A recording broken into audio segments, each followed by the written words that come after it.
favor, gracias Arelis, precisamente la grabación es importante. Empezamos una nueva semana de planificación y espero que sea lo suficientemente regular para que las cosas nos salgan bien.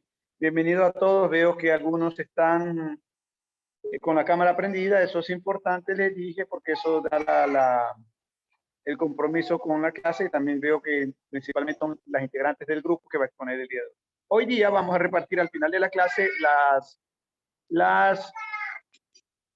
los temas a los demás grupos. Además, quiero comunicarles que el resumen lo presentamos el día jueves o hasta el día jueves pueden subirlo, en virtud de que solo tenemos 2 clases efectivas, jueves y viernes, y hoy día empezamos lunes y martes y miércoles, y cerramos la semana y completamos lo establecido. Dentro de una semana después, día miércoles también, jueves, perdón, vamos a tomar el segundo resumen semanal y cerramos con ese tipo de actividades, de tareas para todos ustedes. Por ahora, quisiera escuchar a Arely si hay algún comentario, si hay alguna situación antes de la exposición del grupo. No, hasta ahora no, doctor.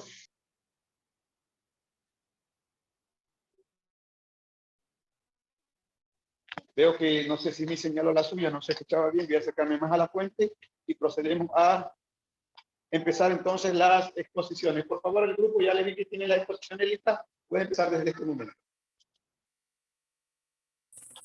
Muy buenas noches, doctor y compañeros presentes. Nosotros somos el grupo número 3, por lo tanto vamos a exponer sobre el proceso de sustanciación.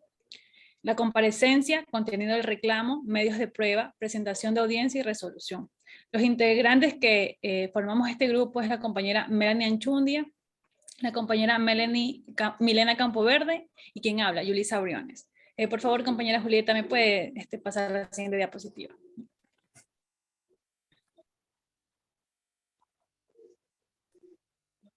Bueno, para ello es importante saber quiénes son los reclamantes. Bueno, los reclamantes son los contribuyentes, responsables o terceros que se creyeren afectados por un acto determinativo de obligación tributaria, ya sea por verificación de una declaración, estimación de oficio o liquidación.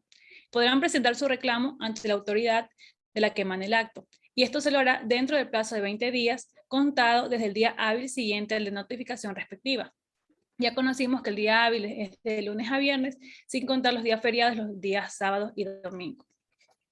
Bueno, los reclamos por tributos que corresponden al Estado. Bueno, estos reclamos es cuando se trate, por ejemplo, de participación en tributos fiscales, en los casos de tributos creados por entidades autónomas o descentralizadas, cuya base de imposición sea la misma que la del tributo fiscal y sean recaudados por la Administración Central. Bueno, en este caso, estos tipos de reclamos se lo van a hacer en el domicilio en la provincia de Pichincha y se lo va a presentar a través del Servicio de Rentas Internas. En los casos que, por ejemplo, los demás casos podrán presentarse ante la dirección regional o provincial. Y la persona que vaya a receptar este reclamo, es decir, el empleado receptor, pues va a presentar al Servicio de Rentas Internas dentro de las 48 horas. Asimismo, las reclamaciones aduaneras por aplicación errónea de arancel o de las leyes o reglamentos aduaneros, se va a presentar estos tipos de reclamos ante el gerente distrital de aduana de la localidad respectiva. Y así también como las peticiones por avalúos de la propiedad de inmueble rústico, pues estos se van a tramitar ante la respectiva municipalidad. Compañeros, la siguiente diapositiva, por favor. Bueno, en ella tenemos la comparecencia. En toda reclamación administrativa comparecerán los reclamantes. Esto se lo hará ya sea de manera personal o por medio de su representante legal o un procurador, debiendo legitimar su personalidad desde que comparece. A menos que, básicamente, al decir esto, es como que esta persona tenga el poder o la autorización para poder comparecer. En caso de que la persona reclamante lo quiera hacer de manera personal y ella misma, ¿no? Bueno, esta tiene que presentar motivos fundamentados que solicite a la administración un término prudencial para el efecto. Por lo tanto, se le va a conceder un tiempo no inferior a 8 días en el caso que esta persona se encuentre en el Ecuador. pero si ya se encuentra en el exterior, pues ya no se le dará un tiempo menor de 30 días, así para que pueda comparecer. No legitimar la personería en el plazo concedido, pues se entenderá como que el reclamo no ha sido presentado. También tenemos el reclamo conjunto. Bueno, este reclamo conjunto podrán reclamar en un mismo escrito 2 o más personas, siempre que sus derechos o el fundamento de sus reclamos tengan como origen un mismo hecho generador.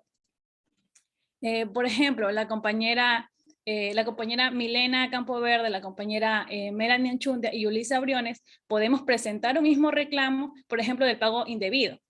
¿Ya? Entonces aquí no hay ningún tipo de problema, porque tenemos el mismo hecho generador.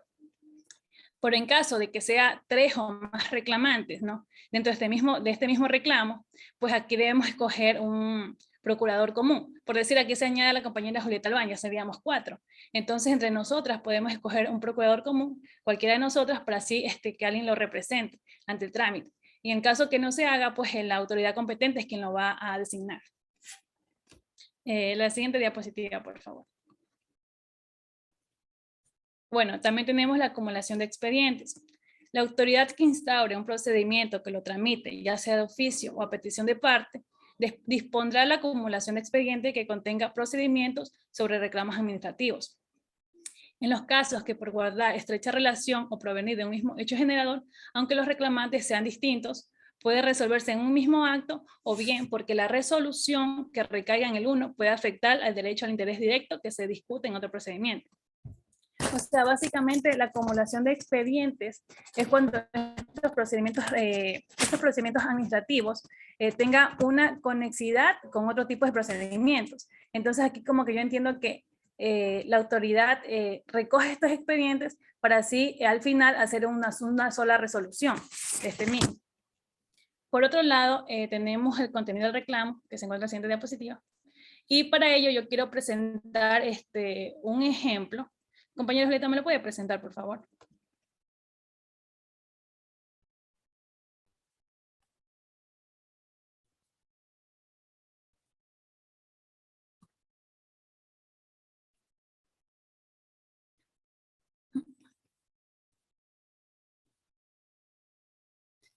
Sí, pero el archivo que te envié, donde está el ejemplo, por favor, ayúdame con eso.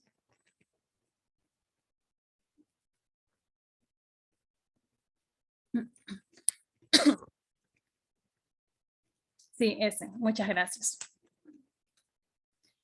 Pues bien, aquí les quiero presentar un reclamo administrativo de pago indebido o solicitud de devolución de pago en exceso de impuesto a la renta para personas naturales no obligadas a llevar contabilidad. Pues bien, el contenido del reclamo debe contener primeramente, debe ser por escrito y debe tener la designación de la autoridad administrativa ante quien se lo va a formular. En este caso aquí dice director zonal, provincial o provincial del Servicio de Rentas Internas. Bueno, como un ejemplo. A su vez debe ir el nombre y apellido del compareciente. Por ejemplo, que supongamos poner yo, Yulisa Andreina Briones Álava. De ahí poner lo que es el número del registro del contribuyente, por ejemplo, 13 14 71 91 001. Podría ser el RUT. Asimismo, el de la cédula. También se debe indicar el domicilio permanente, por ejemplo, ahí dice con domicilio tributario, ya de ahí uno puede poner la ciudad, la parroquia o el recinto. Y asimismo, este domicilio tributario nos va a ayudar para lo que son las posteriores notificaciones.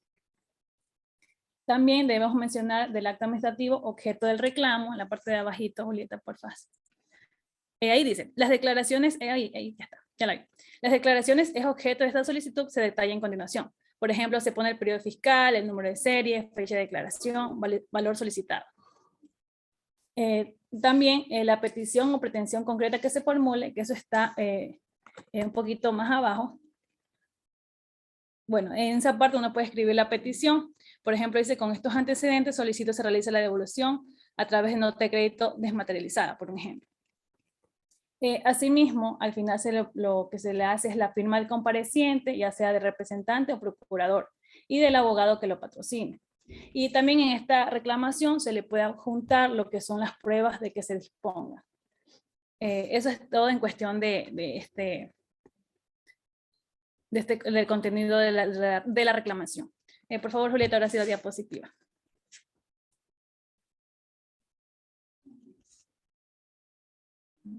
Gracias. Bueno, ahí sí. La complementación del reclamo. Bueno, aquí dice que salvo lo que dispone el artículo 78 y 79. Bueno, quiero recalcar que en el artículo 78 expresa básicamente la autoridad incompetente, que básicamente es cuando se presenta una consulta, una petición, un reclamo, un recurso a una autoridad competente para resolverlo. Entonces aquí lo que hace es como que esa misma autoridad dice, como que dice, no, o sea, no puedo yo tramitar esto, o no puedo yo,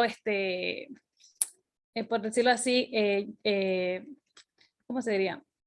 Yo seguir con este reclamo. Entonces, dentro de tres días, lo enviará ante la autoridad que lo fuere, ¿no? Quien fuera competente para esto. Y ya en el artículo 79, pues la incompetencia parcial, que es cuando una consulta, petición o reclamo o recurso se refiere a varios tributos que corresponden a distintas administraciones tributarias. Entonces aquí, la autoridad receptora, dentro de 3 días, abocará conocimiento de los asuntos que le competan y dispondrá que los restantes se cursen ante los organismos respectivos. Bueno, la constancia de la presentación. Perdón, ya me estaba saltando de la complementación del reclamo. Bueno, si la reclamación fuese oscura, es decir, si tiene algún tipo de confusión, si un valor está mal escrito, un nombre, entonces esto pertenece como que a la parte oscura. O en caso que no reúne los requisitos establecidos en el artículo, en el artículo anterior, que fue del contenido del reclamo, pues en este caso la autoridad administrativa dispondrá que se aclare o que complete en el plazo de 10 días. Y de no hacerlo, pues se tendrá por no presentado el reclamo. Y ya en el artículo 121, que es la constancia de presentación, pues en toda petición o reclamo inicial se anotará en el original y en la copia la fecha de su presentación y el número que se asigna al trámite. Y esto va a ser firmado por la persona que se encuentre como empleador y será quien lo va a receptar. Y aquí se va a entregar una copia al interesado. Y asimismo, ya en las peticiones posteriores, pues solo se anotará la fecha de su presentación en original y copia. Gracias. Buenas noches, compañeros. Buenas noches, doctor. A mí me toca hablar de siguiente diapositiva, por favor. La siguiente. Ahí, gracias. El artículo 122, pago indebido. El pago indebido se presenta cuando se paga algo que la ley no exige y cuando no hay un sustento legal que demuestre que ese monto era el que se debía pagar o que no haya una excepción de mandato legal para ese pago. Las personas que pueden realizar un reclamo acerca de haber realizado un pago indebido pueden ser tanto personas naturales, jurídicas, que hayan efectuado el pago y que tengan un sustento cómo realizar este reclamo.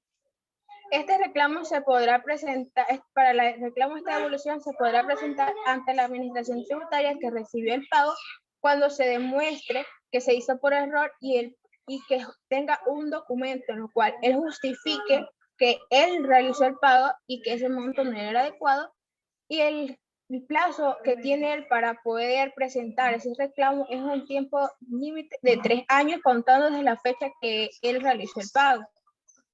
Siguiente diapositiva, por favor. El artículo 123, lo que nos indica este artículo es sobre el pago en exceso.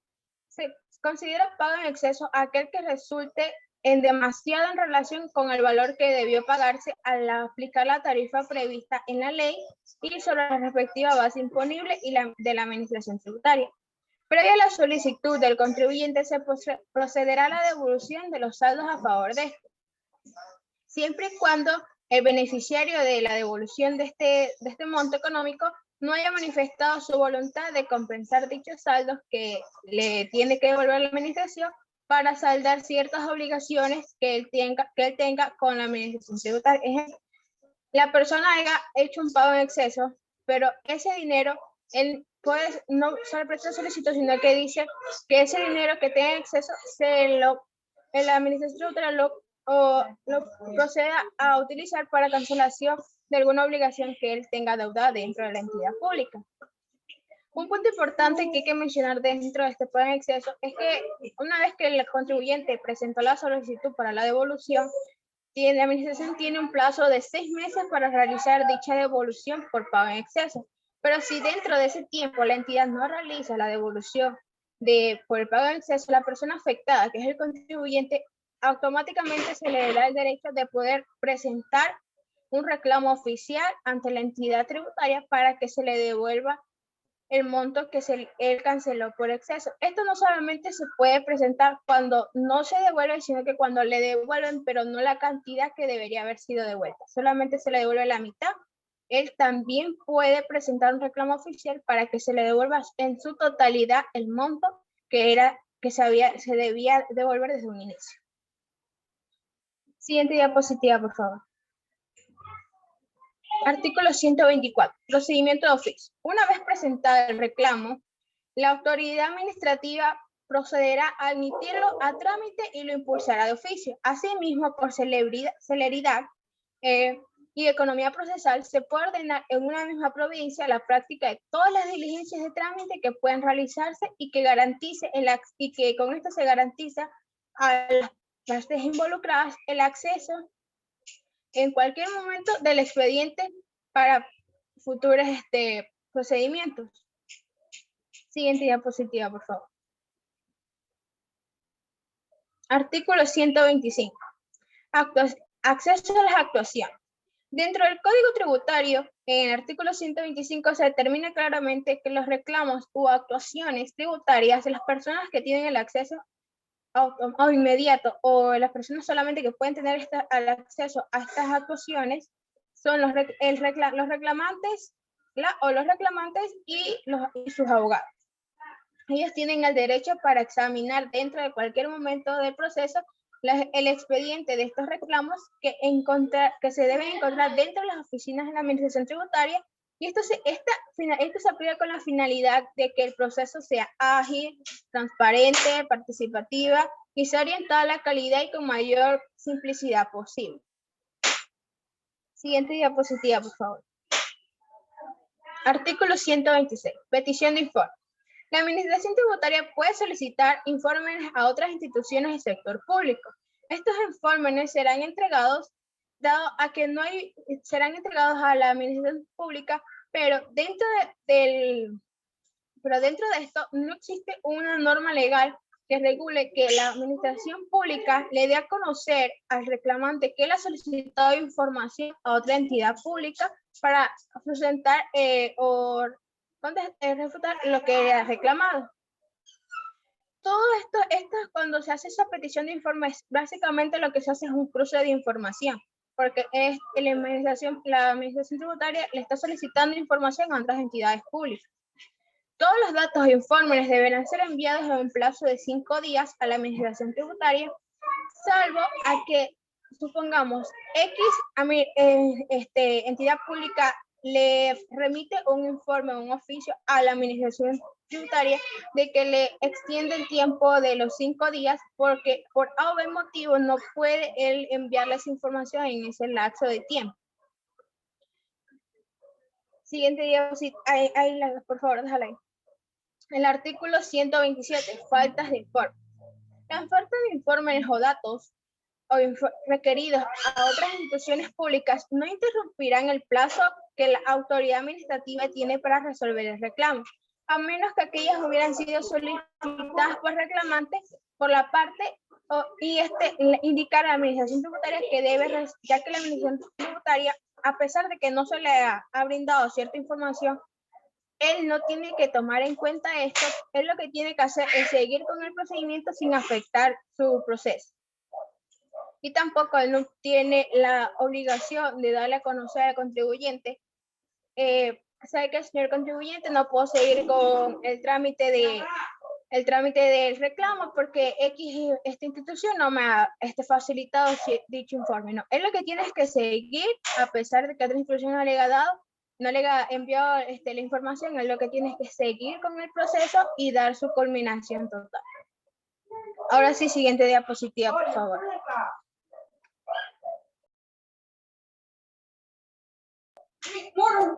Ya, los medios de prueba. Artículo 128. Dentro del Código Tributario se regulan también lo que es el ejercicio de derecho a la defensa, estableciendo términos dentro de los cuales se puede interponer el reclamo, el tiempo a resolverlo y el límite tanto para las fases probatorias y con las adiciones de los sujetos pasivos, los cuales se entienden precisamente porque tanto los sujetos pasivos como la administración tributaria deben adecuarse sus actuaciones a las reglas claras y previamente establecidas dentro de las normas jurídicas que el Código Tributario y otros demás códigos que son más adelante les indicaré, con el fin de asegurar que el procedimiento sea transparente y válido. Dentro de estos medios de prueba, cabe mencionar que se permiten todos los medios probatorios, excepto lo que es la confesión de funcionarios y empleados públicos. Es importante mencionar que la admisibilidad de los medios de prueba que la ley establece también se puede tomar como una norma suplementaria respecto a las medios de prueba el Código Orgánico General de Procesos. Eso es todo mi intervención. Muchas gracias.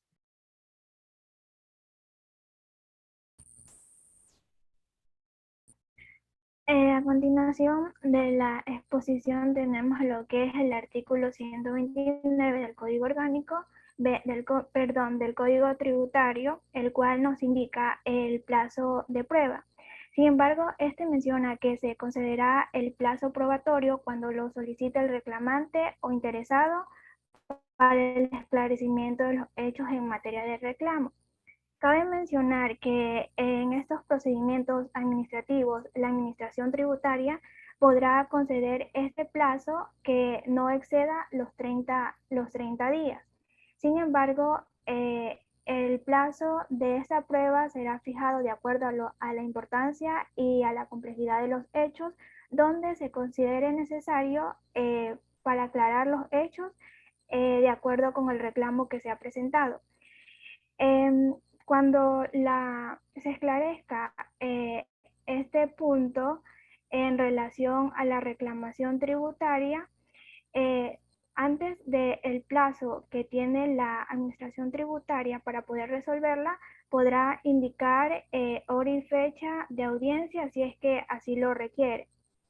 Dentro de ello tenemos lo que es la audiencia. Sin embargo, en su artículo 130 nos indica que la autoridad administrativa que conozca de un reclamo hasta 20 días antes de vencerse el plazo tiene para resolverlo.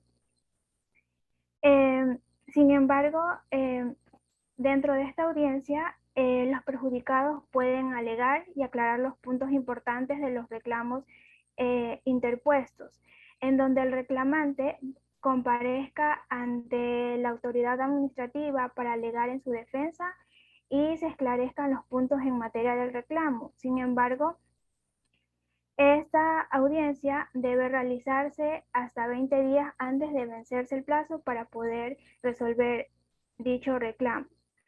También dentro de ella, sobre la posibilidad de la actuación de las pruebas, esto le corresponde al reclamante demostrar la verdad de sus aseveraciones, pues dentro de este acto, sin embargo, se goza de presunciones ya sea de la legalidad y la ejecutoriedad, que sin embargo dentro de este proceso debe prevalecer la veracidad de sus aseveraciones, ya que no es suficiente con mostrar la inconformidad de dicho acto, sino que se necesita demostrar las razones para probar lo que se ha reclamado.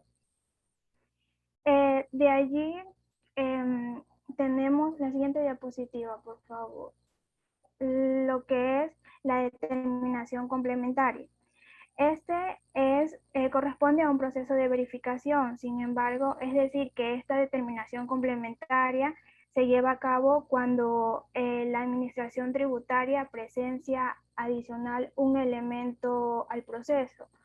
Es decir, que si durante el desarrollo de este proceso de reclamos se presencian o se advierten hechos que estuvieran incompletos o inexactos, la administración podrá ordenar la suspensión de dicho reclamo y dará paso a que se abra un proceso de determinación complementaria, que es la verificación de dicho reclamo. Pues dicha suspensión detiene el proceso de reclamos y se reanuda una vez que se concluya esta determinación. Dentro de ella también, una vez realizada esta determinación complementaria, se continuará con el plazo que se le concede a la administración para poder dictar la resolución del mismo. También la siguiente diapositiva. Tenemos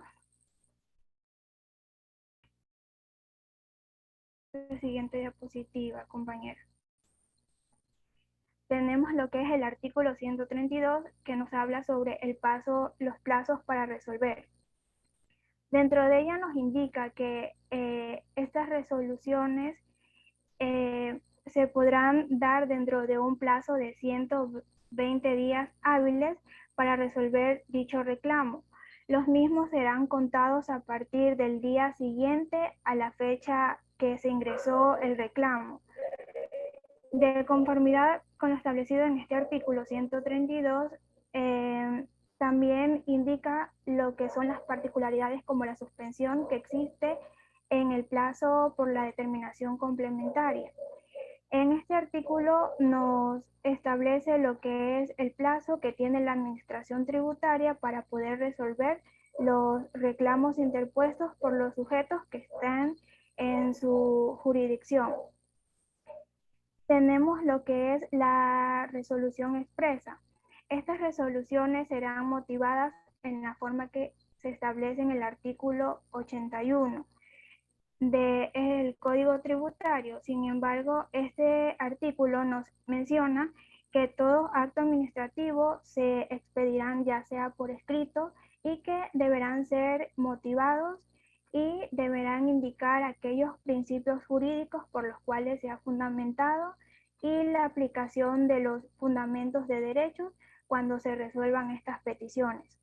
Sin embargo, esta resolución, como ya lo mencioné, deben ser debidamente motivada, en la que se debe decidir sobre las cuestiones planteadas. Si la resolución se admite en su totalidad el reclamo, este terminará la controversia.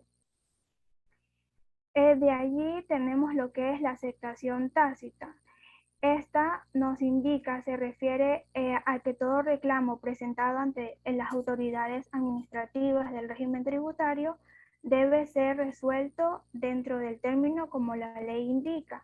En caso de incumplimiento de las autoridades de la administración tributaria, incurrirá en el cometimiento de omisiones que constituyen a faltas a sus deberes como administradores públicos. Sin embargo, se da la aceptación tácita a un reclamo cuando se trata del silencio administrativo positivo, ya que éste tiene carácter de resolución y pone fin al procedimiento, pero en caso de que se trate del silencio administrativo negativo, este le habilita al contribuyente para que interponga un recurso por la vía contencioso administrativo. Es decir, que cuando no existe atención por parte de la administración tributaria a los reclamos dentro del tiempo que la ley establece, se da la aceptación tácita al pedido que ha presentado el contribuyente. Esa es nuestra exposición. Gracias. Bueno, Muchas gracias. abrimos el foro para las preguntas. Yo tengo algunas preguntas, pero quiero primero que los estudiantes participen. Por favor, vamos a conversar sobre esto de lo que es el reclamo formal y el proceso administrativo.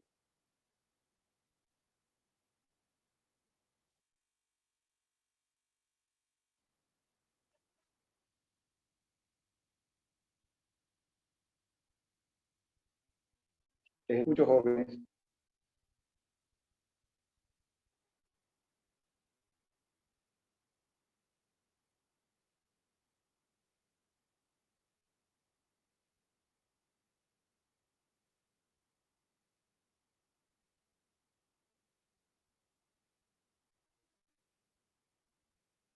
Jóvenes. Doctor, buenas noches. Buenas noches. Dentro del reclamo conjunto que habló la compañera, no me quedó bien claro porque ella habló de dos reclamos por separado, sin tener la misma causa, ¿no? Donde si pasaba de cuatro, ella se refirió que hay que elegir a alguien, un delegado para que lo dirijan. Y no me quedó bien claro. O sea, son dos temas. Uno habla de la cantidad y la otra habla cuando son reclamos diferentes o en diferentes administración tributaria. Por favor, la señorita que explicó, amplíe esa información. Una de las preguntas era la misma que iba a hacer su compañero. ¿Qué pasa? Que dé un ejemplo práctico cuando dice que hay dos reclamaciones o varias reclamaciones y solo le compete a una y las otras reclamaciones la deriva hacia hacia las competentes. Por favor, explique esa parte. Sí, buenas noches, compañero. A ver, compañero Pedro. En lo que es el reclamo conjunto, es básicamente cuando el escrito, ¿no? Ese reclamo se lo hace con dos o más personas. Aquí al decir dos o más personas, yo lo entendí que nomás hasta llegar a dos personas. No puede decir más. O incluso hasta tres personas. Por ejemplo, y que tienen que tener el mismo hecho generador. Entonces, en ese sentido, nosotros presentamos el reclamo sin ningún problema. Se presenta. Ya. El otro punto es que de ser tres o más reclamantes, digamos que hay 5 reclamantes. Entonces aquí estamos obligados, porque así lo dice la ley, a escoger un procurador común. ¿Y quién va a ser el procurador común? Entre esas 5 personas, esas 5 reclamantes, vamos a escoger entre nosotras mismas quién va a ser el procurador común. Entonces, en ese sentido, esa persona es la que nos va a representar a los 5. ¿Sí me explico? Y en caso de que no nosotros mismos no lo hiciéramos, no eligiéramos ese procurador común, ya será la autoridad competente quien lo va a hacer. ¿Sí le quedó claro o no, compañero? Sí, compañera, muchas gracias. Y en cuanto al otro hecho, jovencita, en cuanto al otro hecho de que se presentan varios reclamos de una administración y de la cual no es competente, ¿nos podría ampliar algo más? Como abogado, que se le escucha bajito. Creo que el artículo 119, que usted lo analizaba, en el cual se presentan ante una administración tributaria un reclamo que afecta a varias administraciones. Y lo dijo específicamente de que en ese caso se resuelve la parte, quiero que haga un ejemplo, resuelve la parte y se deriva la parte que le compete a otra administración. Ya, es cuando la autoridad es incompetente, cuando se va a presentar esa reclamo administrativo, ¿a eso se refiere? Explíquelo. Ya. Bueno, básicamente, cuando la autoridad es incompetente, por ejemplo, vamos a presentar, por ejemplo, ¿qué podría decir?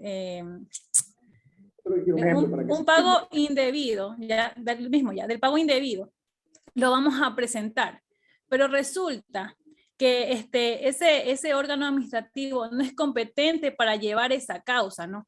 O ese proceso, por decirlo así.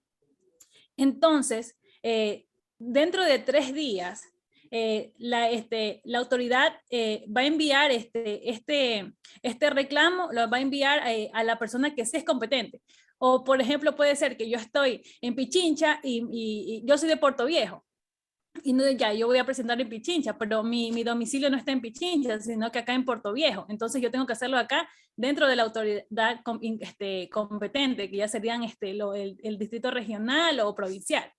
¿Está bien? Sí, había algo más. Bueno, en todo caso,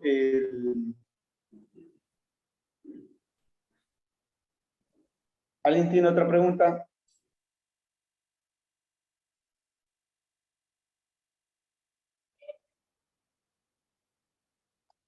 El tema da para varias preguntas, por favor.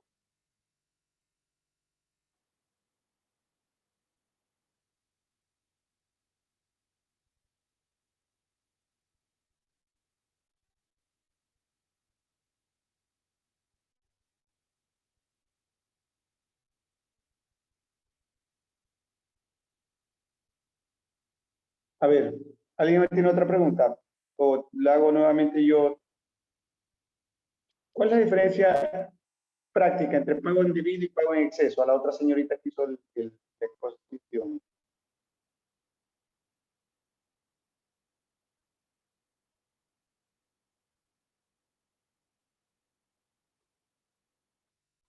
Me habló de pago indebido y pago en exceso.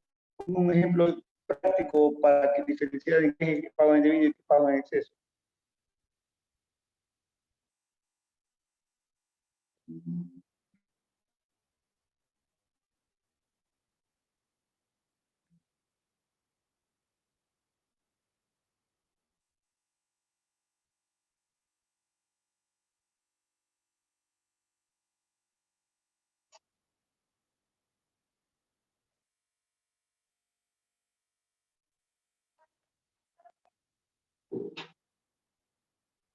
Se fue el internet.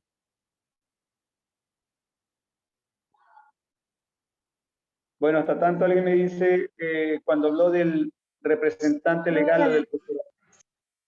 Le escucho. No, es que mi internet se entrecortaba y yo soy del grupo, pero no alcancé a escuchar la pregunta y ahorita está en corto. Creo que si me puedes repetir la pregunta. Con todo gusto. Usted habló del pago indebido, del reclamo formal, del pago indebido y pago en exceso. Deme un ejemplo práctico para poder distinguir lo uno y lo otro, que conceptualmente lo dijo muy bien, pero yo quiero un ejemplo. Un pago indebido es cuando la persona al momento de realizar supongamos un pago de un tributo que la ley no determina, digamos, un ejemplo, no tengo mucho conocimiento, sería un pago de la ley determina que tiene que pagar $200 sobre X o Y obligación tributaria. Pero él, por error, el pago indebido realiza un pago de 300 o de $250.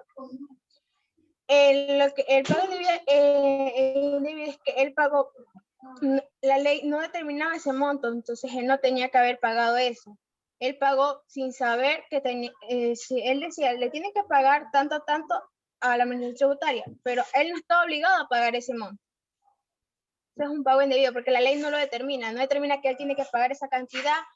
El Código Tributario tampoco determina que él deba pagar esa cantidad a la administración tributaria. Eso es un pago que la ley no determina dentro de su cuerpo normativo, sino que él lo realiza porque a X y Y personas le dijo que tenía que realizar ese pago ante la administración tributaria. Y otra que el pago en exceso, ahí sí es cuando la ley sí lo determina, sino que la persona paga de más. Y ahí me acordé cuando usted nos hacía el ejemplo de que la persona puede tener alguna deuda o alguna obligación con la entidad pública pendiente.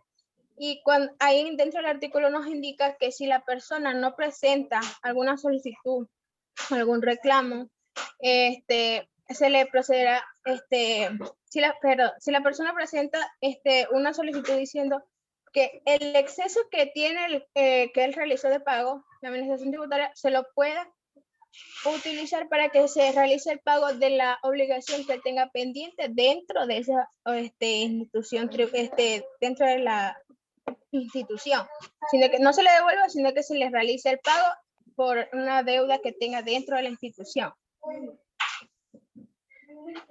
En sí, lo que es el pago indebido es algo que la ley no determina y el pago en exceso es algo que la ley determina, pero que el contribuyente ha cancelado de más y que la administración tiene la obligación de devolverle ese dinero que el contribuyente ha cancelado de más.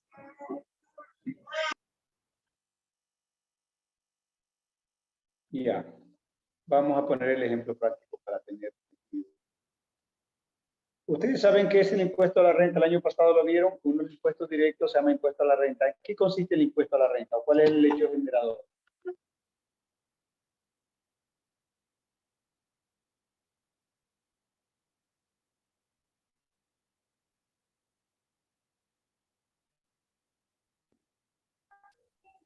El impuesto a la renta, doctor, es el IVA. Cuando uno compra algo, los comerciantes están, como quien dice, ellos llevan en su negocio y tienen que declarar. Cuando ellos compran mercadería y la venden, entonces el comprador se le tiene lo que es el IVA. Ya, pero el IVA significa impuesto al valor agregado, por lo tanto, el impuesto a la renta es otra cosa. Correcto en cuanto al IVA, el IVA es impuesto indirecto y la renta, el impuesto a la renta es un impuesto directo, como para recordar algunos conceptos que vimos el año pasado. ¿Alguien puede opinar al respecto?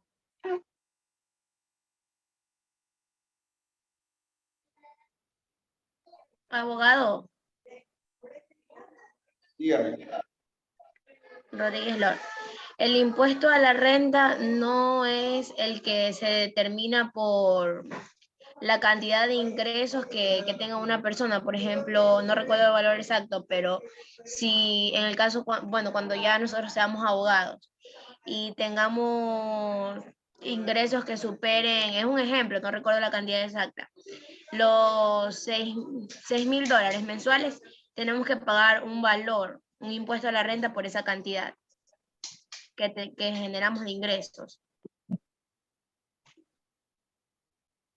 Bueno, tiene más o menos el concepto, pero no está clara la figura ni los datos precisos.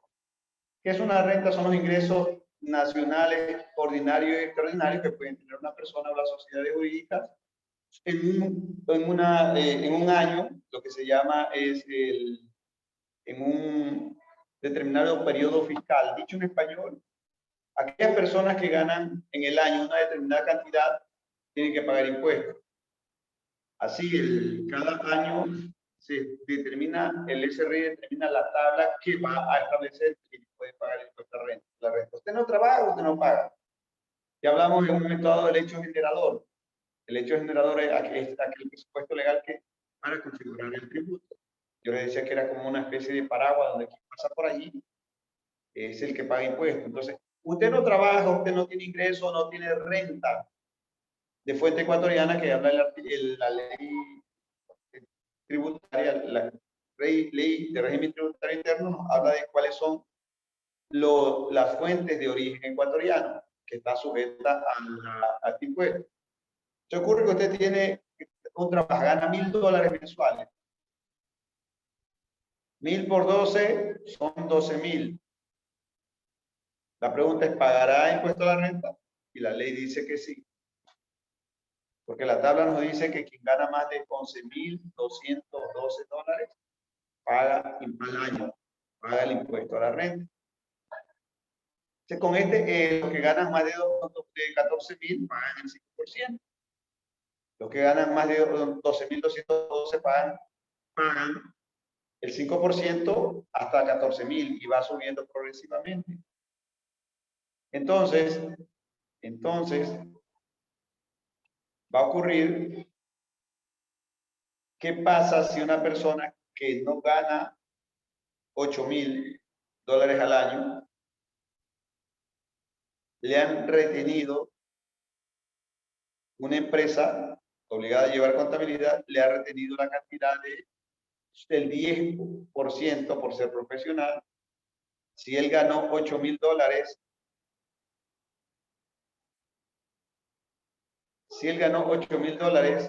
y le han retenido sobre esos 8.800 dólares, que es el 10%, se encuentra con una situación que llegó al fin de año y dice, si yo no pasé la tabla, que es de 11.212 para el año 2021, ¿cómo es que me han retenido esos valores y ya están depositados en el SRI? Cuando situaciones como ella ocurren, puede darse dos casos. Puede poner un reclamo de pago indebido o pago en exceso de acuerdo a la realidad, a su realidad. Por ejemplo, ¿cuál es la realidad de ese momento de ese contribuyente? Que él ganó 8.000 dólares, por lo tanto la ley dice, como los que ganan más de 11.212 son los que tienen que pagar, él no debe pagar. ¿Qué es un pago indebido o un pago en exceso?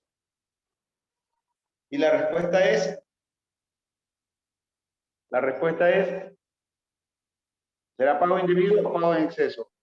Pago indebido, profesor. Claro, pago indebido, porque el concepto de pago indebido lo establece el Código Tributario, específicamente pago indebido, el que se realiza por un tributo no establecido legalmente o que no haya excepciones por mandato legal o del que haya exenciones. O sea, ocurre que la ley dice que quien gana más de 2.212, 11.212 paga. Por lo tanto, los que ganan menos de esa cantidad no deben pagar. En este caso, 8.000 es menos que esa cantidad y no debió pagar. Por lo tanto, es un pago indebido, por lo cual le permite a ese contribuyente hacer un reclamo formal de pago indebido para que le devuelvan esos 800 dólares que han sido retenidos. ¿Han sido retenidos ilegalmente? De ninguna manera. Le retuvieron porque así lo obligaba la ley al contribuyente especial o al contribuyente obligado a llevar contabilidad. O sea, el procedimiento fue normal, pero llega un momento dado en su periodo fiscal de que no debió pagar, por lo tanto, hay un pago indebido. Ahora bien, pero ¿saben qué? Esa misma persona en el mes de diciembre hizo un contrato con una empresa pública. Ya tenía 8,000 facturados y en el mes de diciembre contrató por $5,000. Y eso significa que por esos $5,000 completa la cantidad de 13,000. ¿Sí? 8 más 5, 13,000. Y la ley dice que por los primeros 11,212 no paga nada, pero por la diferencia, lo que se llama fracción excedente, por esos 1,300, voy a ponerlo muy cerrado, por esos 1,800 paga el 5%. ¿Cuál es el porcentaje del 5% de 1,800? ¿Me ayuda? ¿Cuál es el porcentaje, cuál es la cantidad o el porcentaje de 1,800, el 5%, que le correspondiera pagar por haber ganado $13,000? Serían $90. ¿Cuánto? $90, ¿no es cierto? Sí. Ok, debe pagar $90 por impuesto a la renta, pero ¿cuánto le habían retenido?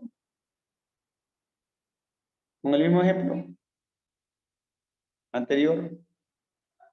¿Cuánto le habían retenido, dijimos? Ustedes que están en clase, están escuchando y están con la cámara prendida. $800, me ha dicho. Yo sé que ustedes lo 800. saben. Sí. Ya, ¿y cuánto debía pagar? ¿Cuánto debe pagar por sus 13,000? 90, ¿no es cierto? Entonces quítele 90, $800 le han retenido cuando realmente tenía que pagarle 90. ¿Cuánto tiene que devolverle? $710. Ok, pero entonces, ¿qué le hace? ¿Un reclamo indebido o un pago indebido o un pago en exceso? Pago en exceso. Pago en exceso. Ah, mire. Y pago en ¿Por qué? exceso. Porque sí debió pagar. Debe pagar, pero no la cantidad que le han retenido. Si se dan cuenta que en el mismo ejemplo puede configurarse el pago indebido y el pago en exceso de acuerdo a la tabla, de acuerdo a la circunstancia real. Es decir, si debió pagar. Imaginemos que la persona que tiene que pagar $90 es de tercera edad. Y la ley dice que la tercera edad están exonerados del doble. Ya no solamente son los 11,212, sino el doble significa que son $22,424. De ahí para arriba paga, pero de ahí para abajo no paga. ¿Sí me hago entender esta parte? Por lo tanto, un adulto mayor, su rango no es 11,212, son 22,424. Por lo tanto, si la persona que ha ganado 13,000 es de tercera edad, ¿será pago indebido esos 800 o pago en exceso?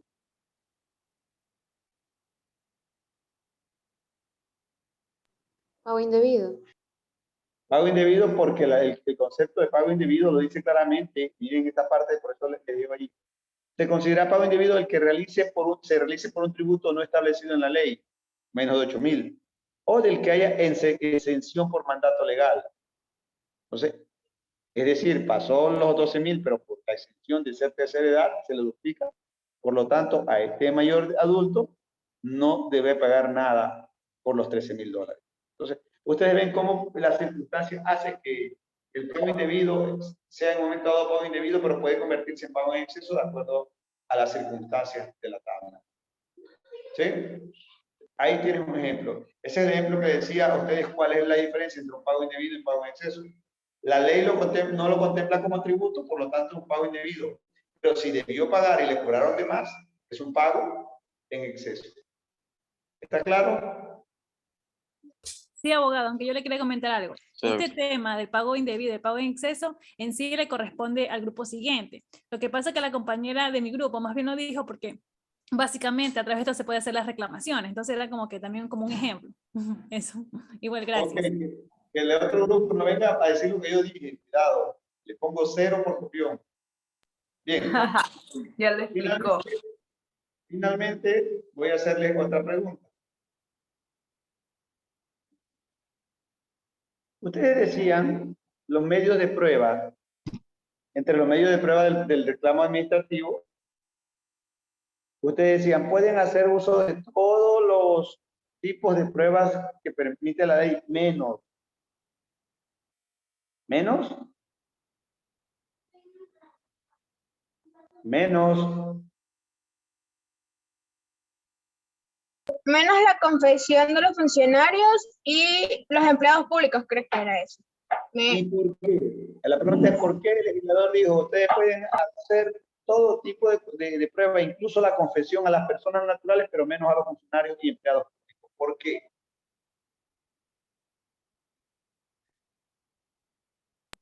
¿Cómo por qué? Eso era porque ellos son funcionarios de una entidad pública y el reclamo está hecho hacia una misma entidad pública. No sé, puede ser así. O me equivoco.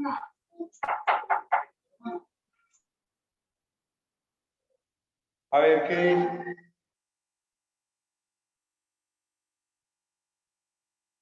¿Qué dicen ustedes? ¿Quién más?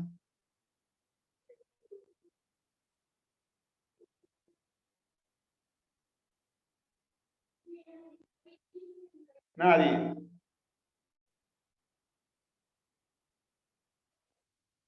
Bueno, es lógico que el funcionario público tiene su actividad principal. Primero, el proceso administrativo tributario es más documental que testimonial. Es decir, las pruebas generalmente son los documentos. Usted tiene una factura, la emitió por tanto, y ahí está la factura de evidencia física, la prueba documental. Le hizo una retención, aunque la haya hecho bien o mal, ahí está la prueba. Entonces, este tipo de procedimiento tiene que ver más con la parte documental. Por lo tanto, la parte testimonial solo se admitirá, lo mismo lo dice el inciso segundo del artículo 128, cuando por la naturaleza del asunto no pudiera acreditarse de otro modo. Pero si la mayoría de documentos se lo hace documental, ¿para qué solicitar testimonio? Ahora, va mucho más allá, es un derecho a tener todos los medios de prueba establecidos. Pero si hacemos que una persona, un funcionario o empleado público venga a hacer una declaración, una confesión, lo estamos en primer lugar distrayendo de su actividad principal, que es servir, dar un servicio público. Y segundo, porque si ese funcionario emitió un documento con la falla de las acciones indebidas, y generalmente ese funcionario público es uno de los funcionarios de la misma institución recaudadora, pues al SRI se supone que le hace una confusión al funcionario del SRI que no tiene que considerar otra cosa. La ley dice, ¿para qué? Para distraerlo, si no es la principal atención. Por eso es que le dice, ¿sabe qué? Usted puede tener todos los medios de prueba, menos que distraiga a nuestro propio funcionario. Si se equivocaron, nosotros le resolvemos, pero no es necesario que venga a dar su confesión. Ya ven entonces que el legislador le da sentido a la normativa, que cuando la explicamos así someramente, se quedan grandes instituciones o grandes sentidos jurídicos de lo que dice la ley, lo que se llama el alcance de la ley, el espíritu de la ley, ¿por qué se hizo la ley así? ¿Hay alguna pregunta?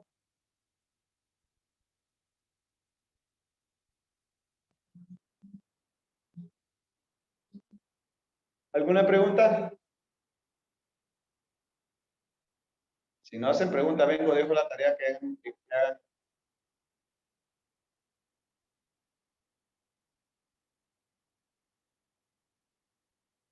Nadie.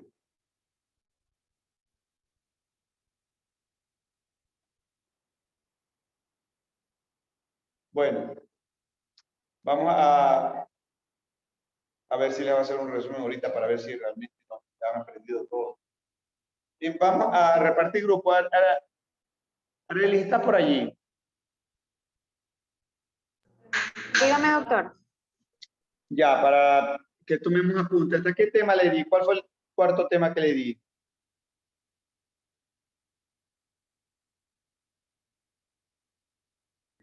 Un momentito. Un momentito, digo.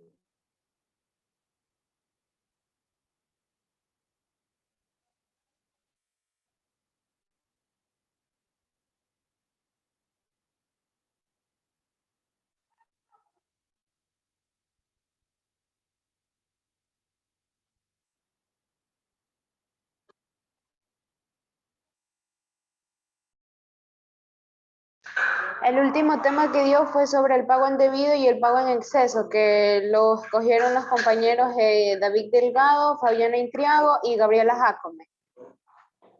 Ok.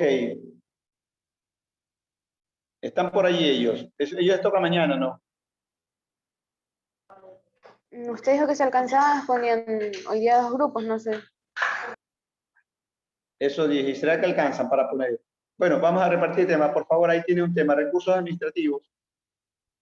Para el quinto grupo, recursos administrativos, el de revisión.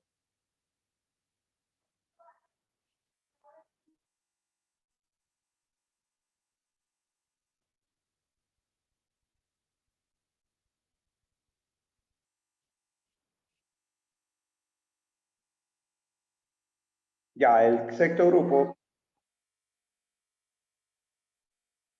el procedimiento administrativo de ejecución. Va a tratar sobre el embargo, la tercería y el remate. Se lo repito, el siguiente grupo es del procedimiento administrativo de ejecución. Va a hablar también sobre el remate, el embargo, tercería y el remate. El siguiente grupo va a hablar sobre la jurisdicción contenciosa tributaria.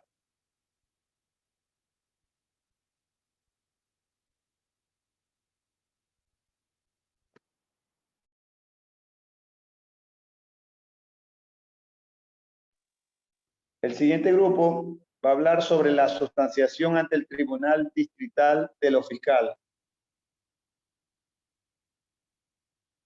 La sustanciación ante el Tribunal Fiscal y va a hablar sobre la demanda y la contestación.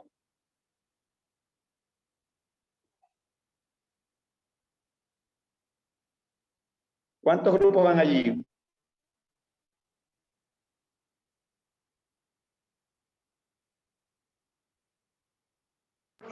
Cuatro grupos. ¿Cuántos? 4. Tenemos 4, faltan 8. 8%, faltaría uno más, ¿no? El último grupo va a dar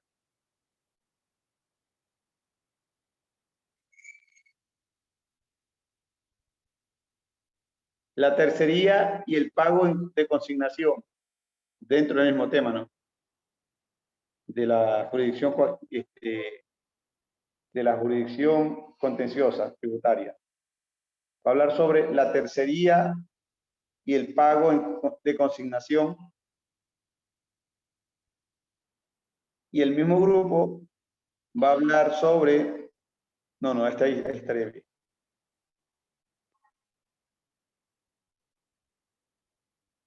Ya. Hay 2 estudiantes que me pidieron un tema separado. A uno le di el afianzamiento tributario y al otro grupo va a hablar sobre las apelaciones y el recurso de casación. Hay 2 personas que están separados. Han dicho quiero hacerlo solo, entonces. Eso sería. Ok. Buenas noches. Una pregunta antes. Yo soy la persona que pidió un tema y me dio el afianzamiento tributario. ¿Sería última o en qué? Última, pero si puede estar preparada, porque en un momento dado una persona, ya el afianzamiento tributario, y que también va a ser del tema de deber, y lo da justamente cuando ya lo han resuelto para que usted lo amplíe. Ya. Tiene que ver con el hecho de que si alguien quiere presentar un reclamo contencioso tributario en el Tribunal Distrital, tiene que haber pagado por lo menos el 10% de lo que debe. Eso se llama afianzamiento tributario. El COGEP establece el código, creo que es el COGEP, en la parte de lo que dice la sustanciación, entonces tiene que revisarlo y ampliarlo. Yo tengo el origen del afianzamiento tributario del Ecuador, le voy a enviar el capítulo 1 de una tesis que hice, y para que tenga base teórica de la historia y evolución de este. también una perspectiva de lo que es, ¿sí? Ok, con este reparto vamos a, por favor, creo que sí hay tiempo que empiece el otro grupo a exponer. Doctor, una cosita antes de que empiece el otro grupo. ¿De cuántos integrantes serían los grupos que usted me acaba de dar? De 3, pero por allí quedan 2 sueltos.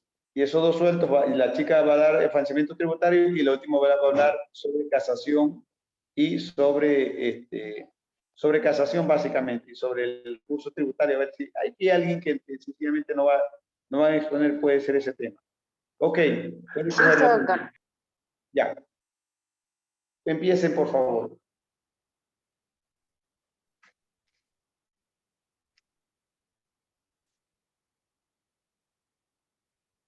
Muy buenas noches, abogado. Mi grupo es el número 4 y vamos a hablarles sobre el pago indebido y el pago en exceso. Mi grupo está conformado por la compañera Gabriela Jacome, Fabián Entriago y quien les habla, David Delgado. Voy a empezar hablándoles sobre el pago indebido. Bien es conocido que el pago se extingue la obligación entre el deudor y el acreedor, debido a que una vez que es llevado a cabo esta relación, se termina entre ambos y ya no existe más que reclamarse el uno con el otro. Sin embargo, ocurren situaciones en las cuales el deudor, por alguna confusión que puedan tener o que se pueda generar con el pago y con la finalidad de ponerle fin a esta, se realiza un pago indebido. Es decir, pago a una persona equivocada o a otra que no se suponía que era el acreedor. O también se le conoce como el pago de más o pago de una deuda que no le correspondía. El pago supone el cumplimiento de una obligación, como ya lo mencioné, y es un acto jurídico cuyos elementos son sujetos al objeto, que es aquello que se paga, y a la causa que se entiende por lo que se adeuda, el por qué. Cuando el fin y el otro objetivo se orienta a la extinción de este pago para la extinción de la deuda. Así también es una especie de enriquecimiento sin causa para la otra persona, que se presenta cuando, sin existir una relación jurídica entre dos personas, una de ellas entrega una cosa a la otra con el propósito de cumplir la obligación o la supuesta obligación. ¿Cuándo se da un pago indebido? Como ya lo estaba diciendo, el pago indebido es una figura que se da por error, de hecho o de derecho, a una persona que paga indebidamente a otra creyendo que este es el acreedor y que tiene una deuda que saldar. Dándose como un ejemplo, que la persona que recibe el pago indebido lo haga de buena fe sin saber que él no era quien debería recibir el dinero.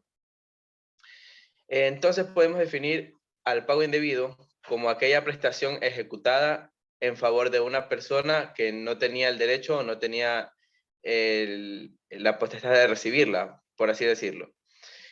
Como la prestación recibida que se le fue entregada realmente a una persona que no era el acreedor.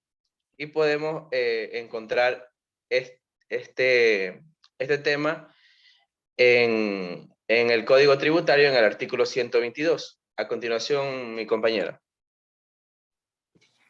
Buenas noches. Como acabo de recalcar el compañero David, que podemos encontrar este concepto en su artículo 122 en el Código Tributario, que es el pago indebido. Este se considerará pago indebido al que se realice por un tributo no establecido legalmente o del que haya exención por mandato legal, el efectuado sin que haya nacido la respectiva obligación tributaria, conforme a los supuestos que configuran el respectivo hecho generador. En iguales condiciones se considerará pago indebido aquel que se hubiere satisfecho o exigido legalmente o fuera de la medida legal. Aquí también vamos a ver cómo se procede el pago de lo indebido. El tribunal determinará que la devolución del pago de lo indebido procede cuando el monto pagado se haya deducido por el contribuyente para efectos del SRI, si previamente se rectifica la determinación del impuesto. También tenemos el pago en exceso, que es el valor pagado en exceso al establecido por la ley, que ya después la compañera Fabiana explicará en su artículo. Este pago en exceso se origina también por un error que generalmente proviene del sujeto contribuyente. ¿Cuándo se presenta un pago en exceso? El pago en exceso se presenta cuando se paga más de lo que la ley exige. Por ejemplo, un pago en exceso es el que surge cuando las retenciones en la fuente son superiores al impuesto a cargo. Entonces decimos que este pago en exceso se da cuando el contribuyente paga más de lo que la ley ha dispuesto. Por ejemplo, la ley dispone que se pague el 19% del IVA y el contribuyente por error paga el 25%. Este pago se debe hacer por no el monto hecho por el contribuyente. A continuación, la compañera Fabiana Intriago. En el Código Tributario encontramos el artículo establecido por la ley, que es el 123, que expresa sobre el pago en exceso. Se considera pago en exceso aquel que resulte en demasiada en relación con el valor que debió pagarse al aplicar la tarifa prevista en la ley sobre la respectiva base imponible. La administración tributaria, previa solicitud del contribuyente, procederá a la devolución de los saldos en favor de este, que aparezcan como tales en sus registros, en los plazos y en las condiciones que la ley y el reglamento determinen, siempre y cuando el beneficiario de la devolución no haya manifestado su voluntad de compensar dichos saldos con similares obligaciones tributarias pendientes o futuras a su cargo. Si el contribuyente no recibe la devolución dentro del plazo máximo de 6 meses de presentada la solicitud, o si considera que lo recibido no es la cantidad correcta, tendrá derecho a presentar en cualquier momento un reclamo formal para la devolución en los mismos términos previstos en este código para el caso de pago indebido. ¿Cómo procede una devolución de pago en exceso? Cuando se trate de devolución de pagos en exceso, la solicitud deberá presentarse ante la División de Recaudo o Recaudo y Cobranzas de la Dirección Seccional de Impuestos o de Impuestos y Aduanas que corresponda al domicilio fiscal o del solicitante. Como dato final encontramos el siguiente artículo en el Código Tributario que tiene relación, que es el artículo 305, que expresa la procedencia y la prescripción, que tendrá derecho a formular el reclamo o la acción de pago indebido o del pago en exceso, la persona natural o jurídica que efectuó el pago o la persona a nombre de quien se lo hizo. Si el pago se refiere a una deuda ajena, sin que haya obligación de hacerlo en virtud del ordenamiento legal, solo podrá exigirse la devolución a la administración tributaria que recibió el pago, cuando se demuestre que se lo hizo por error. La acción de pago indebido o del pago en exceso prescribirá en plazo de 3 años, contados desde la fecha del pago. La prescripción se interrumpirá con la presentación del reclamo de la demanda en su caso. También es importante acotar sobre los requisitos, documentos, procedimientos y formatos que se encuentran en la página oficial del Servicio de Rentas Internas, que lo pueden encontrar en la web, en cuanto a la devolución del pago indebido y pago en exceso. En cuanto a los requisitos, el ingreso de la solicitud de devolución de impuestos deberá efectuarse a través de los canales presenciales o electrónicos, y la información se presentará de manera digital. Aquellos documentos que requieran la suscripción del beneficiario deben contener la firma electrónica.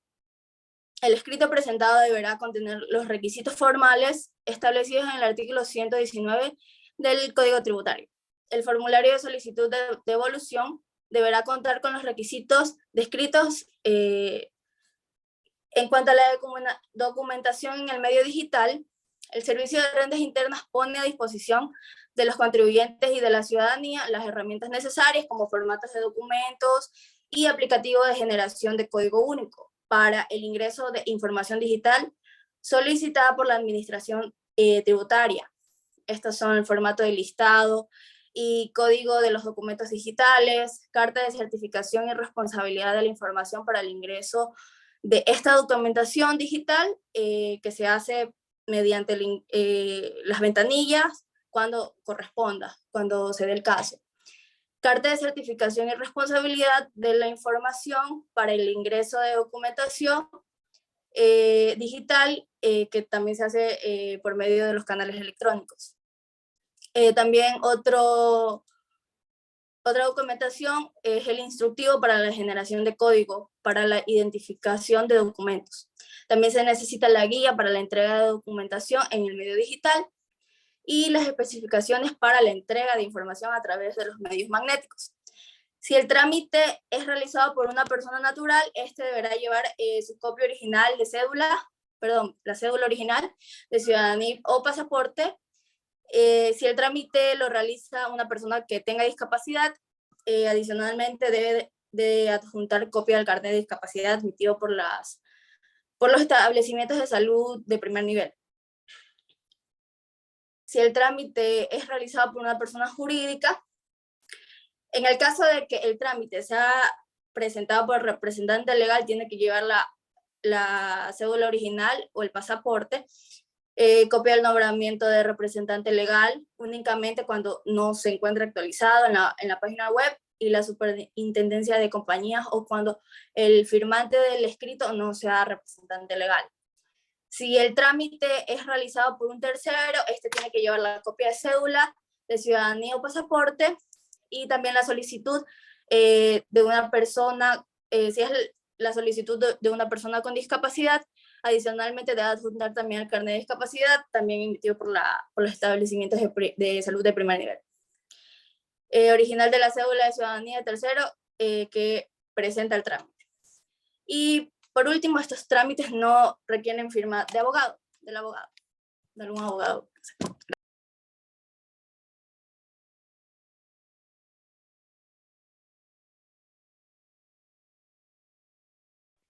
Siguiendo lo que son los documentos probatorios, está el impuesto a la renta, en los cuales se debe tener los siguientes requisitos. La declaración de impuesto a la renta, obtener en las oficinas del SRI la clave de acceso del SRI en línea, presentando la cédula y el acuerdo de responsabilidad para uso de estos medios electrónicos debidamente firmados. En el caso de haber registrado valores en las casillas de gastos personales de declaración de impuestos a la renta, debe presentar el anexo de los gastos personales que se han mantenido, y mantener una cuenta bancaria activa registrada en el SRI, para lo cual podrá hacerlo dentro de la opción de pagos, el servicio en línea. Es decir, que mediante esta banca virtual o manteniendo la banca activa, se pueden realizar los pagos mediante el servicio en línea del SRI. En procedimiento para solicitar la devolución del pago indebido y exceso a través de las ventanillas o canales electrónicos dispuestos para el efecto, se debe presentar el escrito o las solicitudes dispuestas para cada caso, es decir, para pago indebido o por pago en exceso, a través de cualquiera de estas ventanillas en las oficinas del Servicio de Rentas Internas, a nivel nacional, por todos los canales electrónicos dispuestos para ofrecer la devolución de estos pagos. También tenemos el Servicio de Rentas Internas, se encargará de analizar el trámite y, de ser necesario, concederá un tiempo para su legitimación, complementación y plazo probatorio para el esclarecimiento de los hechos de la materia y de su solicitud. El Servicio de Rentas Internas emitirá también una resolución u oficio de respuesta para notificarla a su contribuyente. Y por último, se hará la acreditación y se efectuará conforme a la disponibilidad del fondo dispuesto para el efecto del Ministerio de Finanzas. A continuación, mi compañera Gabriela. También encontramos 6 tipos de formatos. El primero va a ser formato para solicitar pago indebido y en exceso con los requisitos del artículo 119 del Código Tributario. También está el formato de solicitud de devolución de pago en exceso, reclamo de pago indebido de impuesto a la renta para personas naturales no obligadas a llevar la contabilidad. Tenemos el formato solicitud de pago en exceso o reclamo de pago indebido del impuesto a la renta para sociedades y personas naturales obligadas a llevar la contabilidad. El formato detalle de comprobantes de retención en la fuente de impuesto a la renta. El formato solicitud de devolución de pago en exceso y reclamo de pago indebido por anticipo de impuesto a la renta generado por decretos de exoneración. Y está el formato solicitud de devolución de intereses y multas para entidades y organismos del sector público y empresas públicas. Gracias.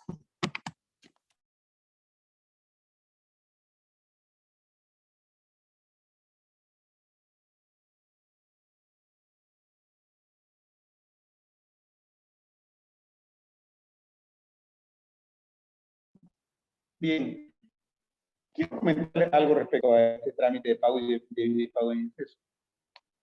Hasta hace poco, el año 2014, el trámite de devolución por pago indebido, a ver, el trámite de reclamo formal para la devolución de los valores de pago en exceso o pago indebido, generalmente de impuesto a la renta, solo hacía en forma presencial y física. Usted tenía que llevar los documentos que justificar en el caso de los reclamos, si le retuvieron una empresa obligada a llevar contabilidad, usted tiene que llevar su certificado de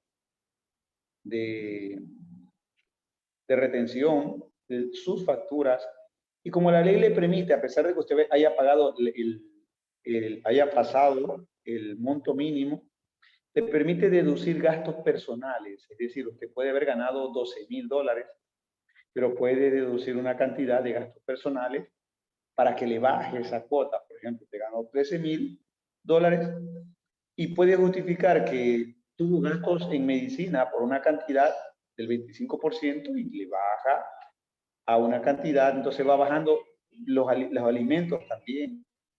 Los gastos personales son alimentación, vivienda, se arrienda, o la luz. Los gastos personales son también las medicinas, las consultas médicas y finalmente también la ropa. Eso te hace que esa cantidad que pasa de 11,200 vaya bajando de tal manera que llega un momento dado que puede bajar un 25%. Y eso implica en un momento dado que no va a pagar impuestos, y si no paga impuestos, tiene que devolverle. Entonces, ¿qué ocurre? Que en un momento dado, para bajar aquello, uno tiene que llevar todas sus facturitas de compras de alimentos, de medicina, y la adjuntaba a la petición. Entonces, se hacía una carpeta grande y luego de algunos meses le devolvían la cantidad. Yo lo digo porque lo hice en su momento dado, cuando tenía un valor inferior a aquello. Tenía que justificar para no pagar impuestos, porque así lo permite la ley.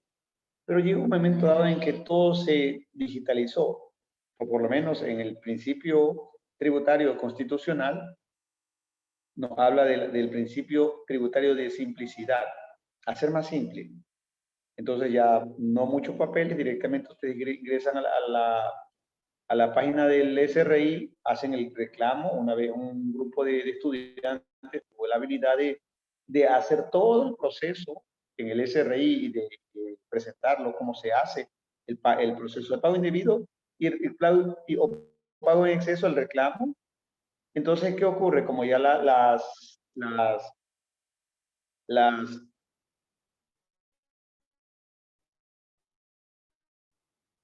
facturas y las retenciones ya son electrónicas, ya no hay que llevarlas, simplemente uno hace la declaración y ya sale implícitamente qué tipo de facturas compraste en alimentos, compraste en medicina, porque todo es digital.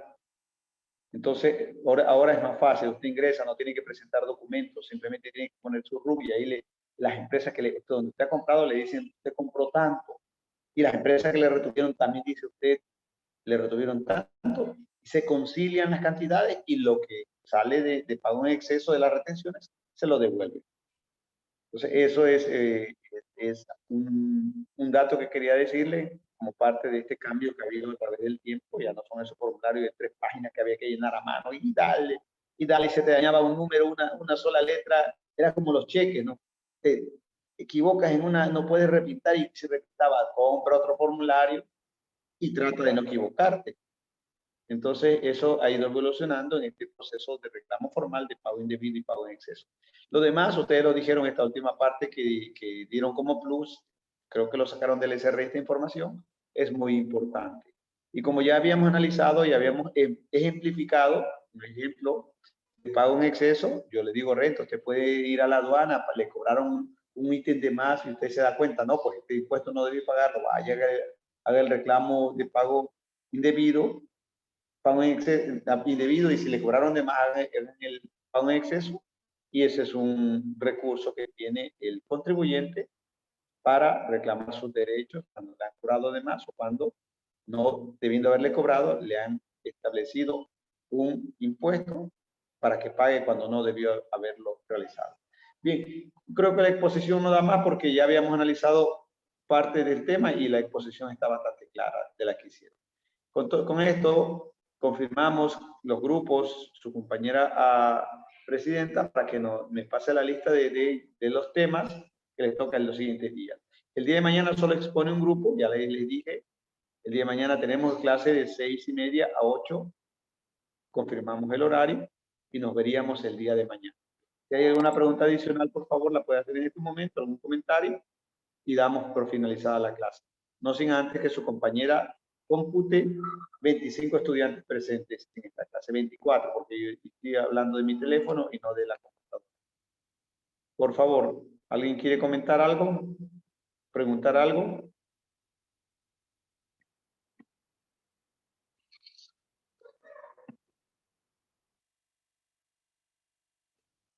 Se les fue el internet a todos. No, doctor, pero de lo que hablaron de la prescripción es algo interesante también. Para el caso de ello, la prescripción, 3 años dijo, no, la Les comento una compañera. cuestión práctica, no sabía tributación. En el año 2007, 2008, 2007, finalizar 2008, le contraté con el Midubi, creo que unas 21 escrituras de legalización de terrenos. El Midubi le decía, sabe que tiene un terreno, no tienes cómo pagar, yo te lo pago. Y te contratamos un abogado para que hacerte la escritura y luego hacerte la casa. Entonces yo postulé y salí ganador en un concurso y toqué hacer las escrituras. Bueno, allí haciendo maravilla, tratando de que quedara un margen mayor. Terminé las escrituras, tenga las escrituras Midubi y deme mi platita. Entonces uno tenía que poner de su plata y luego le mostraban todo. O nos daban en 2 pagos, no recuerdo. Lo cierto es que al final me dijeron, ¿sabe que viene un papelito? Le retenemos esto, le depositamos en su cuenta esto y no le pagamos completo y le damos este papelito que se llama retención. Y me dijo claramente la contadora cuando me estaba despidiendo allí, la estaba ya entregándome, guárdelo porque esto lo va a recuperar a fin de año. Abogado, que no sabía aquello, lo guardé. 2007, pasó 2008, 2009, 2010. En el año 2010, en 2009 comencé a hacer una maestría de tributación y finanzas. Y allí caí en cuenta de que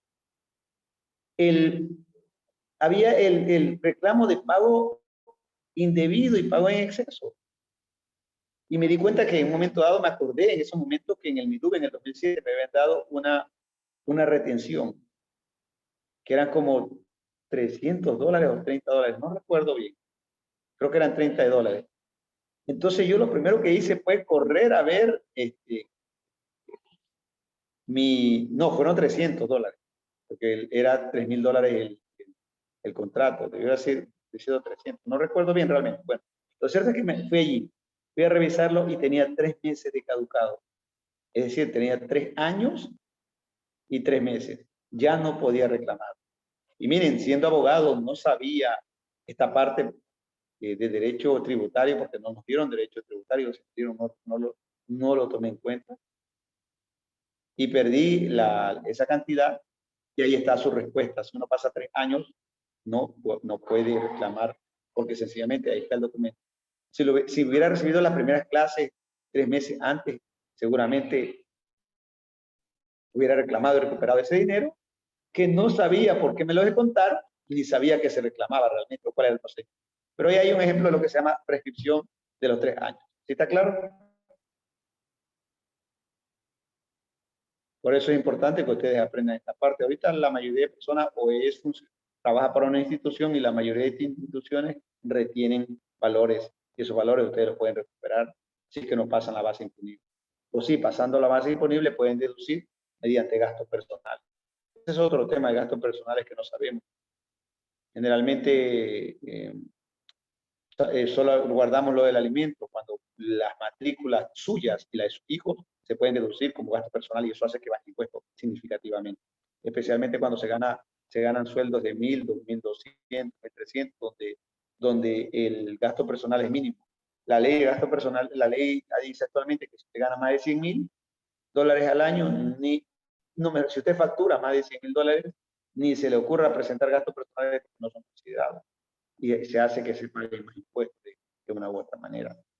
Pero cuando se trabaja por un sueldo de SP4 o SP5, SP6, estoy hablando de 900, de 1.200, de 1.000, hasta de SP7, servidor público 7, se gana 1.600, digamos 1.600 por 12, porque los décimos no son considerados, ¿no? Para cuestión impositiva te ganas 1.600, estamos hablando de que sus ingresos están siendo 12.000, 18.000 más o menos, 18.000, 17.000 o 16.000. No. Entonces ocurre que usted si tiene gastos personales prácticamente no paga nada. Y si no, tiene que pagar $800. O sea, ahí esos 800 se los pelea mediante los gastos personales. ¿Sí? ¿Sí estamos? Bien. Dicho.